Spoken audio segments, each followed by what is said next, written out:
কিন্তু ব্রিজটা বন্ধ রাখছে, ভিতরে ঢুকতে দিচ্ছে না। উদ্বোধন হতে না হতেই গজলডোবার ঝুলন্ত সেতুর ওপর দিয়ে যান চলাচল বন্ধ করে রাখা হয়েছে, যাতে ভেতরে কেউ ঢুকতে না পারে তার জন্য নো এন্ট্রি স্ট্রিপ এবং ব্যারিকেড লাগানো হয়েছে। ব্রিজটা খুলে দিল, সবাই জানো যে উদ্বোধন হয়ে গেল ঝুলন্ত ব্রিজ, কিন্তু আবার হঠাৎ করে বন্ধ হয়ে গেল, কি জানি এখন প্রশাসনের কি। কিছুদিন আগে তো উদ্বোধন হলো, ভাবছিলাম যে খুলে দেবে হয়তো, কিন্তু জানা ছিল না যে বন্ধ রাখছে। সেতুর ওপরে রাস্তা বন্ধ দেখে নিরাশ হয়ে ফিরতে হচ্ছে পর্যটকদের। প্রশাসন সূত্রে খবর, মেরামতির কাজ এখনও বাকি রয়েছে, সেই কারণে কটা দিনের জন্য নতুন ব্রিজের ওপর দিয়ে যান চলাচল বন্ধ রাখা হয়েছে। কিছুটা কাজ বাকি আছে, রংটা বিভিন্ন রকম বাকি আছে, তার জন্য বন্ধ হয়ে আছে।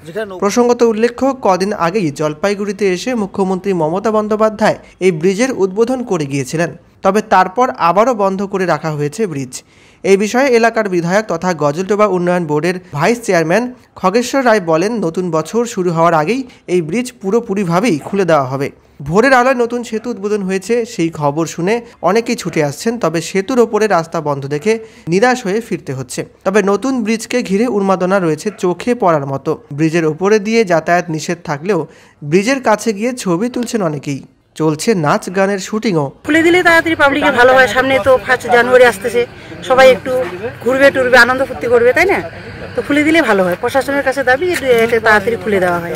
আর ব্রিজটা নতুন বানাইছে জন্য এখানে খুব ভালো ভালো ভিউ আসবে, কিন্তু ব্রিজটা বন্ধ রাখছে, ভিতরে ঢুকতে দিচ্ছে না। তাও ভিতরে গেলে ভালো হতো, গানে শুট ছিল মেয়ের, তো একটু ভালো আসতো ভিতরে গেলে। নিচে অনেক কিছু কাজ বাকি আছে, সেই কাজটা কমপ্লিট হলে পরে 1 জানুয়ারি থেকে পর্যটকদের জন্য, সাধারণ মানুষের জন্য খুলে দেওয়া।